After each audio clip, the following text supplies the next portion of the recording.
So, Tom, thanks for joining me today on the Mark and Me podcast. Absolutely. Good to be here. How you doing? I'm really good, thanks. It's great to see you, and obviously, even better to talk to you. What I love to do with all guests that come on the show is take it right back to the very start. So, what I'm really interested in is when you were a kid, what were those first albums that maybe you bought with pocket money or that were given to you by a family member or friends that made you fall in love with music? Yeah, great question. So it's funny that one of the first memories that I have in life in general is flipping through my parents' record collection. Like their vinyl would be like kind of like laying stacked up against a wall or something. And I would just like, I remember as a little kid, just like looking at all the album covers, just like wide eyed and like, there was so much mystery there, especially this was in like the early 80s. So think about all those weird like late 70s Ozzy Osbourne and like crazy album covers, it was like a whole world in my mind of imagination, like what these albums were.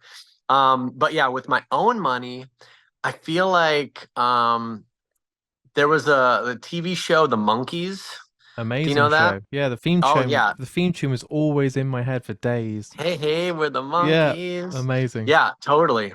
So that was like, I mean, because I was like a kid and it was like kind of themed, it was probably on Nickelodeon reruns or something like that. But yeah, I was like, this is cool. I love these guys. So I would have my mom like, we'd buy like the cassette tape of all their albums or whatever. So that was like my first band that I felt like I actually, liked and discovered that wasn't just like my parents, music. The Beach Boys were another Amazing. one. I got like a Beach Boys greatest hits CD. That was one of the first CDs I ever got.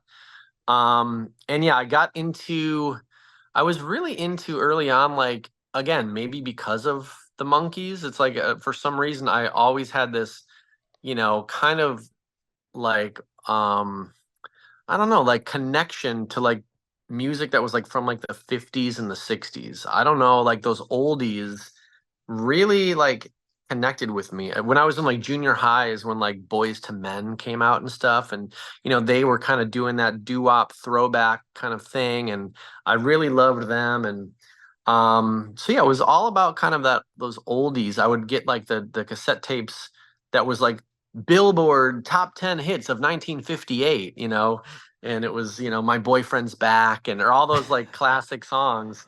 And then when I got into high school is when, the whole like 90s grunge alternative explosion was happening. So then I went from like the oldies to like straight into like Pearl Jam, Nirvana, Weezer, Green Day. It's like that that music just took over. And a year I think I got a drum set my freshman year of high school because I wanted to learn how to play the drums. And then I about a year later I got a guitar and started writing songs, and then it just kind of like never stopped, obviously, ever I mean, there's some since. incredible foundations there, and what a jump from all those 50s and 60s straight to like Soundgarden, Pearl Jam, Nirvana. Like, Totally. it's insane, but everyone did it. And growing up in the 80s myself, and then exploring music in the early 90s, Nirvana was one of the ones that changed it for me. Guns N' Oh yeah. Roses, those bands were like epic. And I couldn't Oh yeah. believe that Kurt could sing and play the guitar and only have three people in the band. I was just blown away that they could make that much noise. And there's something about the songs that just drew me in. And Nirvana Nevermind for me was just the album. It made me want to pick up a guitar. It made me want to learn how to play Come As You Are and Teen Spirit and Oh yeah. even Come stand as in you front of the are. mirror, like Come thinking I as was you wanting are. to be Kurt Cobain. Definitely one of the both those songs actually, Come As You Are and Smells Like Teen Spirit, were like possibly the first two songs I learned on guitar. Amazing. Yeah, for sure. And I guarantee everybody like around our age that plays music is the exact same way. I feel like for some reason those songs and that album, it really was pivotal for like a lot of people's like musical development for sure. And like you said, maybe because it was just three guys and they were so noisy, it was like it gave you the feeling that like, oh, I could do that. Like you could see yourself in them.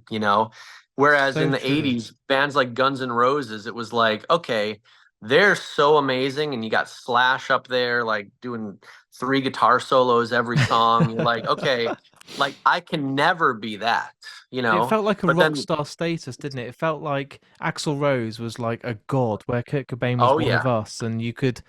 I think exactly. I think what changed it for me was when I was learning the guitar. My mum and dad got me an acoustic, and I was watching the Unplugged set, and everyone had it on Mm. VHS, and I was watching Polly, and I was sitting there thinking, how can that only be four chords? You know, really simple E, G, Right. D, C. And I was sitting there thinking, I can do this. Like, that's my Mhm. idol. That's Kurt Cobain, my hero right now. But it's not like you said, it's not Slash who's doing some incredible 2.5 minutes solo where your finger just like don't stop. I was like, I can play along with Polly. Yeah. Well, that's kind of the beauty of punk rock. It's like, anybody can do it. Yeah. Um, what I was gonna say, like bands like the Ramones and like even moving forward to like a band like Weezer, who I loved, they were kind of just doing oldies but with distortion, you know? Yeah. Like so there was that lineage from my, the stuff that I loved growing up.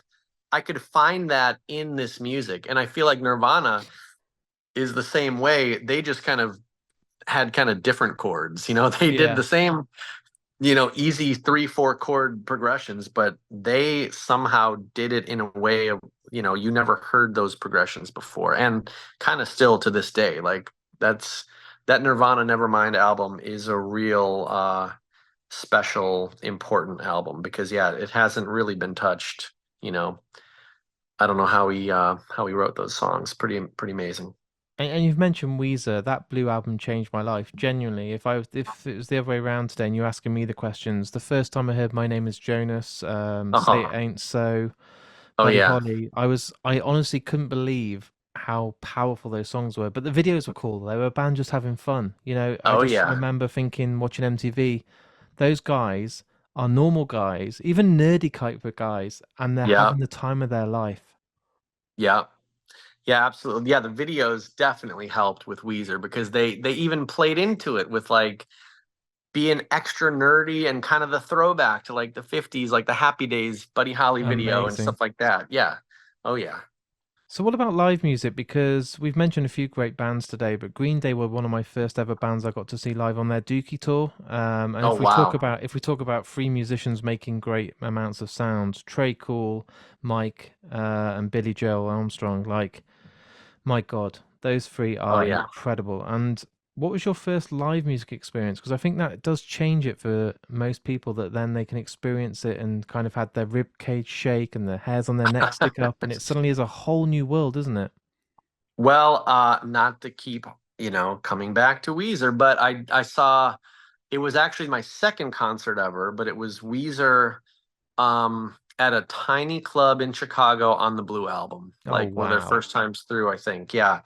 And I remember it was literally they actually opened with Jamie, you know that song, Yeah. and then went into My Name Is Jonas, and after that. So it Yeah. was like a but they started playing and literally I was like lifted off the ground and like moving around side to side because the crowd was just it was like they were like moshing but not in like a violent way. It was just like it was crazy. And it was again like seeing that band at that time and I was probably what 15 or something like that and it was just like it was magical.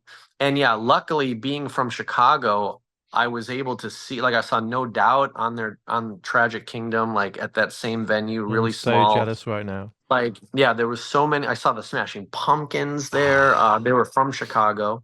Um, so yeah, I got to see it's like Chicago was a place where every band would, every tour came through Chicago, Yeah. So yeah, very lucky to be that, Smashing Pumpkins at their early days. Wow. Siamese yeah, Dream, the yeah, it textbook was. album. I mean, I just bought the Melancholy. They have this Have you box got the set. new vinyl? Yeah, it's like a Oh, box set. I haven't even opened it yet. Just bought it, but I'm so excited. That album for me was like.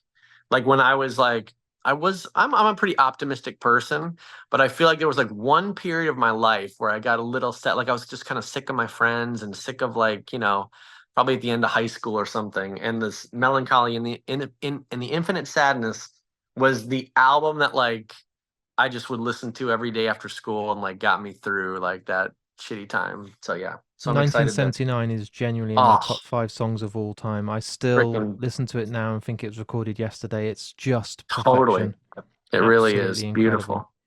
So Beautiful. then, I mean, we're talking now when you're in your when you're about 15, 16, going into your teenage years. When was it that you actually got that urge to want to be in a band? Because some people do it at school, in college, and do the whole covers band or battle of the bands. But when was it that you thought, I want to have a go at this? So yeah, right around that time, like in high school, 15, 16 years old, we had like a group of friends that would all kind of play, a couple guys played guitar, I played drums and I played guitar and stuff. And so we'd all come back to my house after school and we would just like jam. We would play like 2000 Light Years Away, Green Day song and That's a great Weezer tune. songs. And yeah, so we would just kind of come back to my house and jam a bunch of like cool songs. And that's where it all started. That's when it was like I started writing my own songs. And I would do 4-track demos because I could play drums and guitar. I would be able to just sit in my basement and like record, kind of a full song, one track of guitar, a bass, drums, and one vocal, and like be able to make my own demos. So I would make my own little EPs. I would record like 5 songs and just like pass them out. I would, record tapes, make like 20 tapes and just like pass them out to all my friends at school the next day, kind of a thing.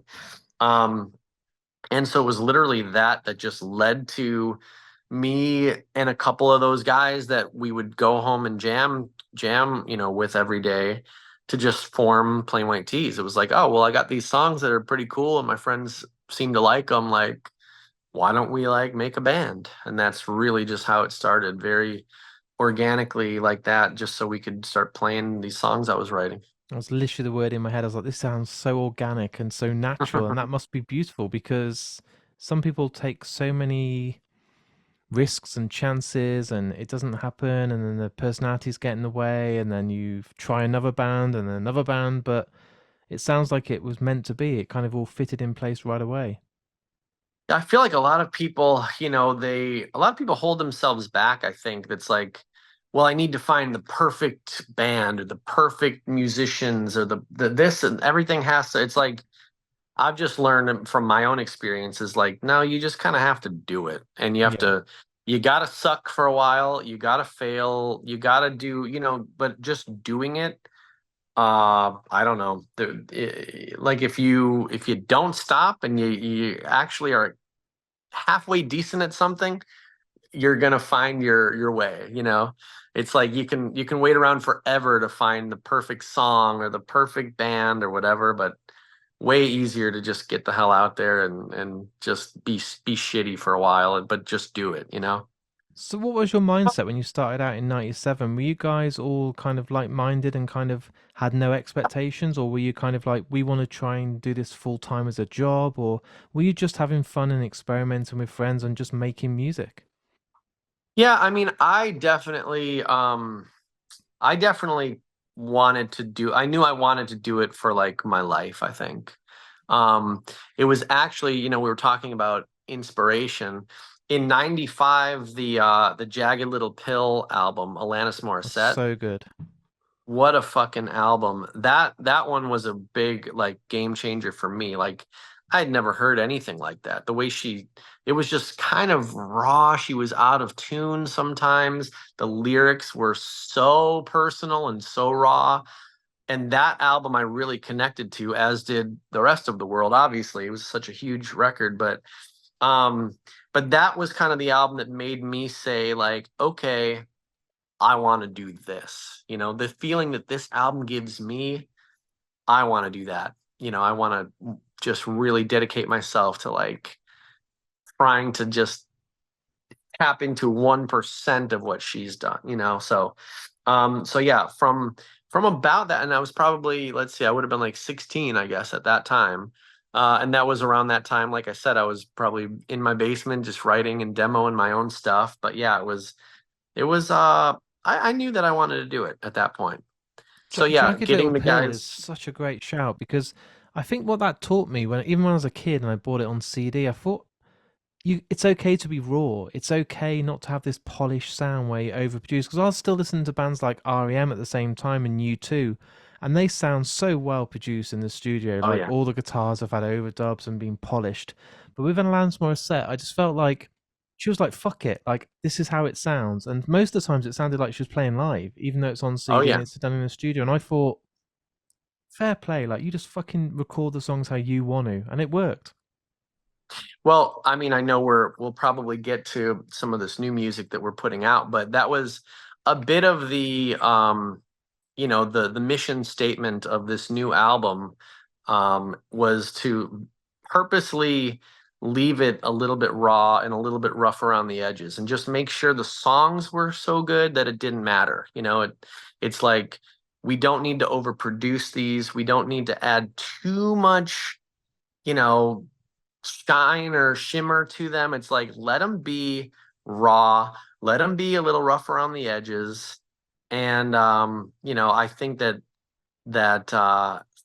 just gives it a charm. You can really suck the life out of a song, by going too hard on it. Um, so yeah, I don't know. It wasn't necessarily because of Jagged Little Pill, but maybe in the back of my mind, that's like I said, that was such a huge album for me that I feel like I always strive to have a little bit of that rawness and that vulnerability. And I think with this new album, we definitely was a, is a big success the way we put it together. I think it feels really good and really powerful in that simple raw kind of way. Beautiful. We So will come to that very shortly, I do promise you. But yeah, what I no, do want to I'm know, again it yeah, just of set it up with course. the Atlantis thing because I had never really put those two together, but it's And now saying funny it that out loud, it kind of clicks. yeah, Oh yeah, kind of especially full with full bands like circle. Smashing Pumpkins as well. Like their early stuff, Gish. That sounds just Oh literally my like God. a room full of people. Jimmy Eat World, Clarity. Those albums of bands that just sound like Mhm. when you went to see them live. It wasn't like, oh okay, now it doesn't sound anything like it because it's been so overproduced. It's all about keeping it simple. Yeah, absolutely. And there's a magic in that.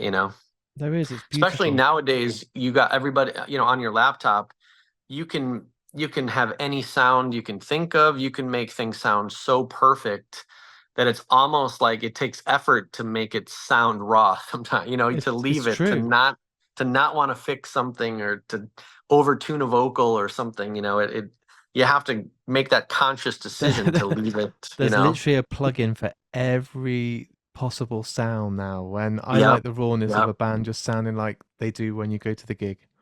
Yep. So we're talking about obviously you guys starting out, it being really organic, it goes really well. What was your family like as a support? Were they kind of like, son, we trust in you, go out there, make a music career, or were they like, come on, son, get a real job, get a career, and then if you need, fall back on your music? Because I do ask this question a lot, but I think it's important because it kind of shaped the person that you are now. I mean, I got really lucky and had my parents were super supportive. They were I was always like a really smart kid. Like I was in like an honor roll student my whole life. I didn't really have to try too much in school. It was pretty easy for me. So I was always kind of on the path of like, cool, I'll probably go to college. I'll probably, do some lame, easy job and whatever. But it was actually, I think, when I was 15, which is funny because it all kind of leads to that point, probably around that same time Jagged Little Pill came out, and probably around.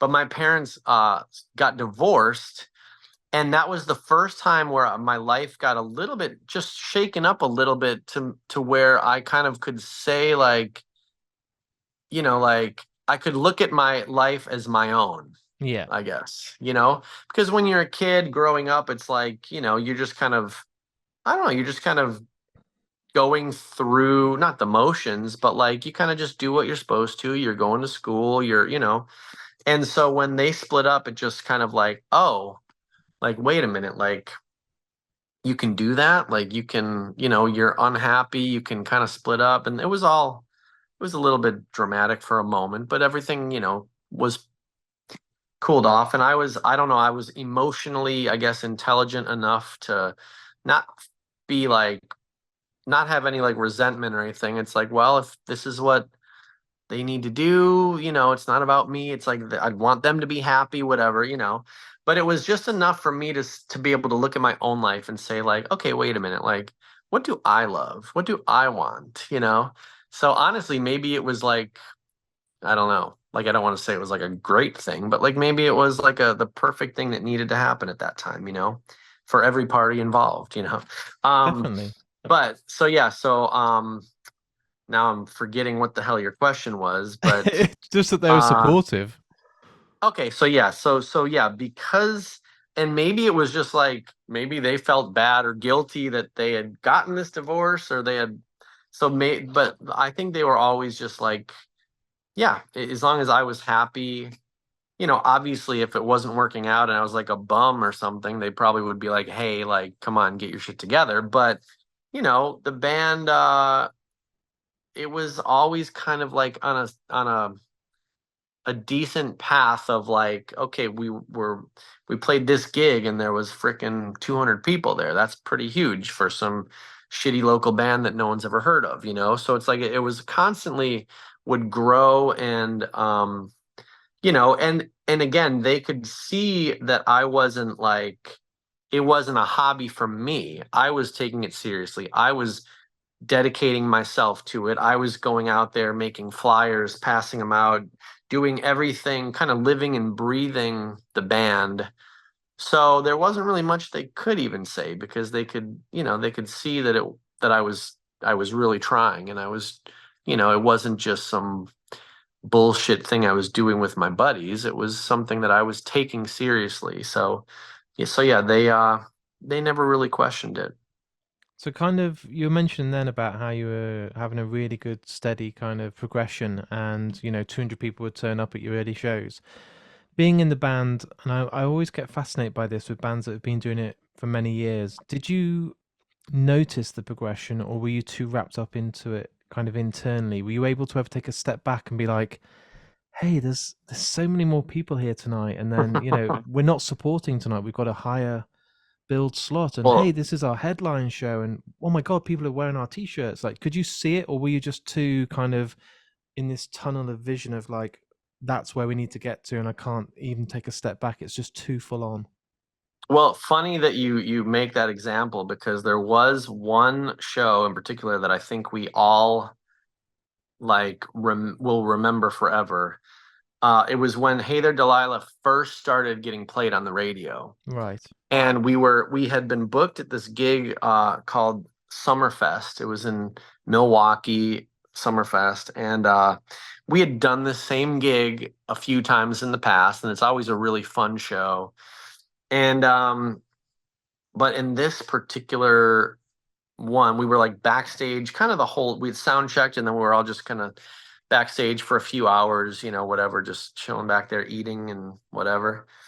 And we went on stage and we walked out, and there was like 10,000 people there. And Wow. we were all kind of like, literally had this moment of like, wait, who's playing after us? Like what is what, like Did we miss we the all kind memo? of, Yeah, is this yeah, Metallica's exactly. show or something? It was like, yeah, it was like we had to pinch ourselves and it was like, oh, this is what a hit song looks like. It's like it was just it literally went from, yeah, a slow build of like, okay, cool. We've played Milwaukee twice this year and we brought in, 30 more people the second time and it's growing so, organically to Yeah. like explosion. It was wild. But yeah, that particular gig was one of the first times where we saw that, and it was like we all kind of like, what the fuck is happening? Looked at each other like, what the hell? But surely nothing could ever prepare you for that. Like that jump overnight and that single that's now it's something like 997 million streams now on Spotify. It's like that is just I Yeah, can't get my head around that. It's just it's crazy.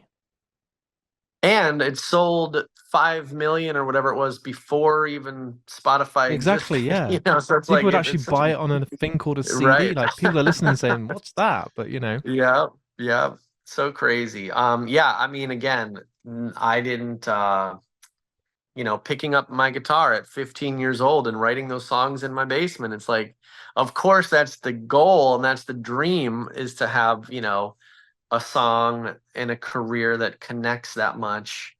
But yeah, you're right. The whole time you just kind of have your blinders on and your head down and you're just kind of going. And honestly, it wasn't even until after Delilah, like I think it was one of the first times we ever were able to just look at it and enjoy it was when we were nominated for some Grammys with Delilah. And it's like that was the first time where we all were there. We got to like, it was like parties, Grammy parties like the night before the Grammys, I think. Where we all got to like say like holy shit, dudes, like we fucking did it, kind of, yeah, it's like a this is the moment of big deal. acknowledgement. Yeah, like we're actually like this is real. All of those, living in the van for years and just traveling, it's like we fucking did it, man. It was a nice band moment of like we were able to like acknowledge that success to each other. It was pretty And cool. that's beautiful. Yeah. So, how and why are you still getting up every day? What is it inside you that's making you want to write music? Is it that it'll just never go away? Because I've had bands on here like Jimmy Eat World, Incubus. Those bands have all been going over 25 years, and I think they'll be going another 20 years. It's those bands you just see. And surely with yourself and the Plain White Tees, you must have no plans to go anywhere soon. Yeah, funny. I mean, Jimmy Eat World, by the way, one of my favorites. They're such an influential band for us. One of the first bands that ever kind of took us under their wing too. They gave us a few shows early on when we were kind of like still coming up, that really helped, propel us to the next Yeah. level. So love those guys. Mad props to them. But yeah, honestly, I just freaking love music, It's literally Simple. there's nothing else Yeah. to say but that. It's like I still love um yeah, sitting down and just writing a song. As dumb as that sounds, it's like, what I said I started when I was like 15. Never it still kind of feels the same way as it did back then. It's always exciting. It's like if there's a girl on my mind or a situation, that happened, it's like my initial response is like, well, got to write a song about this, or it's like I don't know. I'm just so used to doing it. It's like, yeah, and I don't. I think I would. It doesn't even matter. Like, obviously, you want every song to be a hit or to be well received or to make some difference in somebody's life. But that's kind of just like icing. It's Yeah. like the making the song, the creative process, that just creating this thing that didn't exist, an hour ago. That's like it just gives you such a feeling, uh, that nothing else in life really, really touches.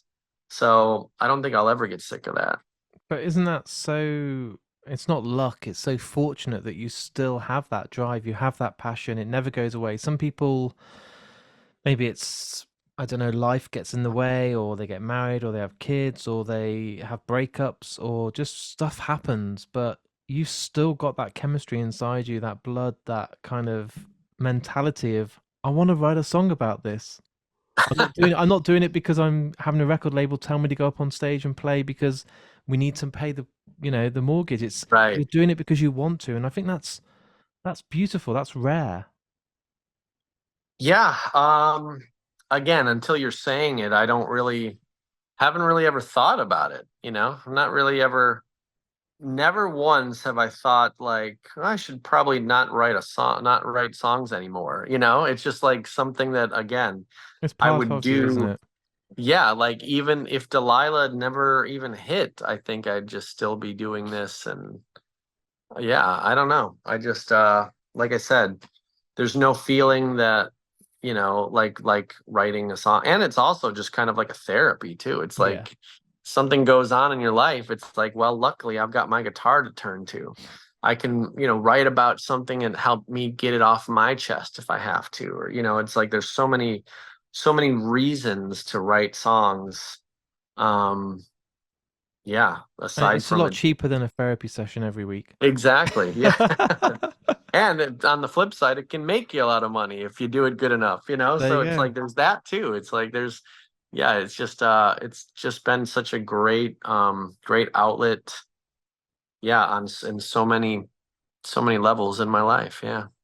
And as we're sitting here right now, the new album's finished, mastered, ready for the world to listen to. Hopefully, after this interview, more people go and check it out. But self-titled, nearly 5 years since your last release. Yeah, well, you can't really count the pandemic. I No. think the whole world kind of stopped for a little bit there. But yeah, it's been a minute. 2018 was our last album. Yeah. Um, yeah, so I'm sorry, I cut you off. Oh, What were you gonna say? I just feel like, does it feel like Christmas Eve? Does it feel all exciting that you can start playing these songs live and showing people new music that, for you guys as musicians that play gigs and do so many tour dates, it must be nice to be like, let's get some of those news tracks in the set list and feel excited again and, Yeah, challenged. we've already been leading up to this album, we've released a few Yeah. songs, early as singles. And yeah, it's really hard to like play some shows and not be like, oh, let's throw this other one in the set. Or it's like to kind of control ourselves, because yeah, we really do um love this album, and we're all so excited about these songs that yeah, we just want to start playing them. We want to get them, can't wait to get them out there. Um but yeah, it feels like a fresh life, like a new lifeblood in the band. I don't know.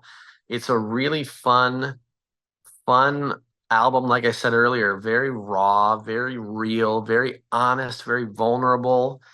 And yeah, when you put yourself out there like that, you kind of can't help but be excited about it. You can't help but want to play the songs and want people to hear it. We've made some music videos already for some of the songs that I'm so excited about. I think Red Flags is one of the videos that I think is probably one of our best videos we've ever made. Would You Even, super fun video. Spaghetti Tattoo, the video where we're all puppets. Like it's just we're having such a blast, even just setting up the album, that like once it comes out, we just hope that people love it as much as we do, and people really connect to it, and feel yeah the same energy that we feel and that we felt making it. Just a lot of fun, very effortless album. Again, we purposely kept it raw and rough around the edges. There was just an energy in our minds, in the inspiration in the songs, that we just kind of didn't want to mess with. We just left it out there. So hopefully people get that vibe when they hear it. Hopefully it's as contagious as we hope it is. Is there kind of a deep nervous excitement in there as well because it isn't the polished, perfect sounding album? It's a bit raw. It's got that elements of roughness around the sides, like you just said. Is there kind of a, I wonder if people are going to be on the same wavelength and appreciate this, or It's funny. It's almost the opposite, believe it or not. I feel like when you overproduce something, I yeah, feel like, yeah, in theory, this should be better because it's tighter or because it's slicker or whatever. But it's almost like when you do that, you take some of yourself out of it. So in a weird way, I feel less nervous about this album because it's not overproduced, because yeah. it's raw. It's a more accurate version of us and of me. So I feel less nervous about it in a way. Does that make sense? But it's more Even though like I'm being it's like an honest representation of who you actually are and who the band are, instead of polishing over it and then making you something that you're not. exactly. Yep. So I feel like yeah, because it's more real, I'm more confident with it. I'm more, Yeah, because it's not hiding behind a bunch of production. It's not, like you said, yeah, trying to make something more glossy than we really are or make it better than we really are. It's like, well, this is kind of us. And it's kind of cool that we aren't freaking, Kelly Clarkson when we sing. We're Yeah, just us. It's like it's kind of cool that we're not Slash. We are just, you know, yourselves. exactly. So yeah, it feels like one of the most authentically us albums that we've probably ever made. So I have to ask the question. Obviously, I'm based in the UK. Is there any talk or anything happen that we can get to see you guys anytime soon? I sure as hell hope so. We were scheduled to come over there in 2020, and obviously we couldn't. We had to Yeah, the world stopped had to still, cancel didn't it? that. Yeah, but so we definitely owe you guys a trip. And I feel like yeah, we already have a Brazil. We're going to Brazil for the first time next Wow. year in March. Never gone there. Have a ton of fans over there.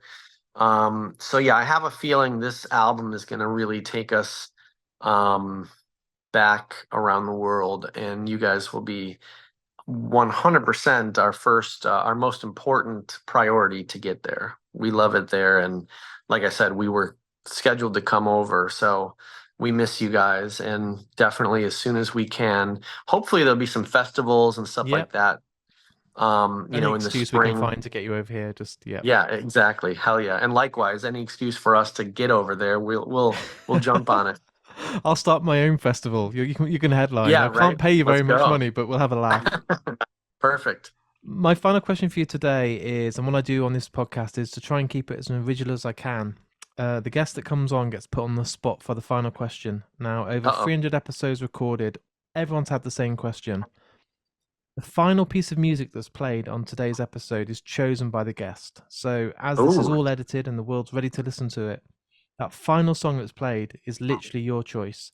But I don't want to give you too long. I don't want to edit it and make it, sound like you chose in a minute. I want to put you on the spot and feel like, what's the song that comes to your heart and soul that you adore by any band or any piece of music in the world that you would love to be played out after our chat today? Jeez, that is fucked up, man. I know. Um, And you'll probably want to well, message so me in like 2 hours and be like, can I change my mind? And yeah, exactly. Well, when you were saying it at first, I was thinking of a song off of our, just the new album. A song called Fired Up is one of my favorites. So I'm not saying that's my final answer, but that's where before you open it up to like any song, that's what I was gonna say. Just to kind of well, what again, I'll just do, I'll make you a deal. So as the interview starts, we'll have a little snippet of that exact track for you, fired up for you, yeah? Straight away. So okay. that's played. I But like as it. this, but as Okay. it finishes and everyone's listening, and they'll still hear this part now.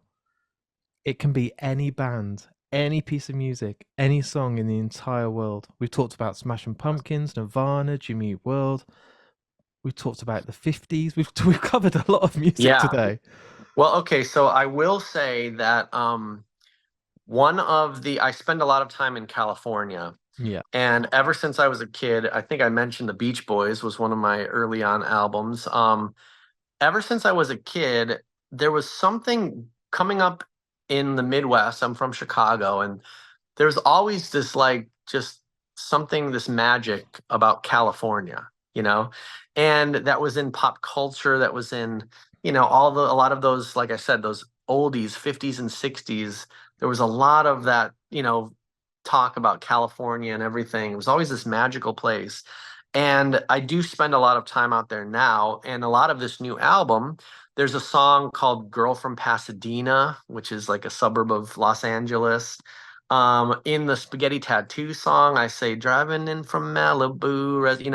There's a few of those California references that are very authentic to, like I said, me being out there a lot, but also almost harkening back to some of those early like love songs and songs that I would love as a kid that really made me fall in love with music and fall in love with great pop This is a songs. nice 360. I love this.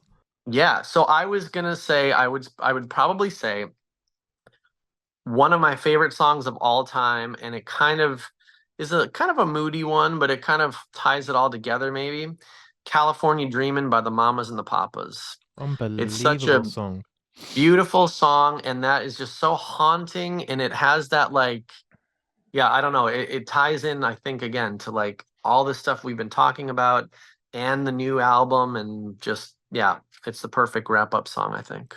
It's a beautiful song and it's got one of the most catchy choruses ever, but it's quite harrowing in parts. And if you really strip back and listen to the different parts of the vocals and the rawness, which we've talked a lot about today, my God, it's unbelievable that song. Like it's when you really put your headphones on and close your eyes and just lose yourself in that song, especially stuff like Beach Boys as well. You know, God Only Knows, tracks like this. You know, Mm, but my mm. God, Mamas and Papas just blow my mind, and I always hear something new every time I listen. Yeah, I love that it's again kind of like some of the songs we've been talking about and some of the new songs on our album. It's like you'd think it's a California Dreamin', it's like a positive song, but the melodies are kind of in a minor key, and some of the Yeah, lyrics you're like, wait, it's a little sad, and it's a little bit like you're not sure if it's happy, like you don't know how to feel when you listen to it. And I think that that's just one of the things I love about music. Like even when we talked about Nirvana and stuff like that, it's like it makes you feel, it's like you're happy and sad almost at the same time, you yeah. know?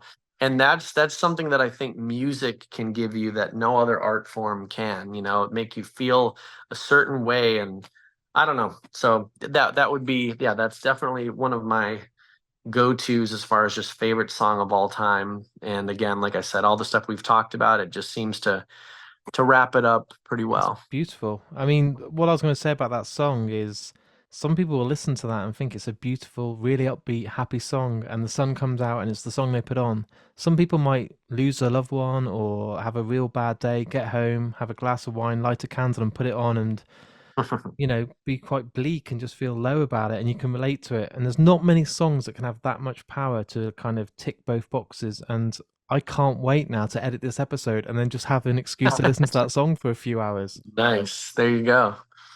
It's been an absolute pleasure to have you on. I really, really hope it isn't too long until we can actually have a chat face to face, have a beer, and be at a concert, real soon for the Plain White Tees, because obviously COVID affected a lot of people's lives, but concerts got cancelled. I missed out on so many concerts. Yours was one, and I really can't wait for it to hopefully happen again soon.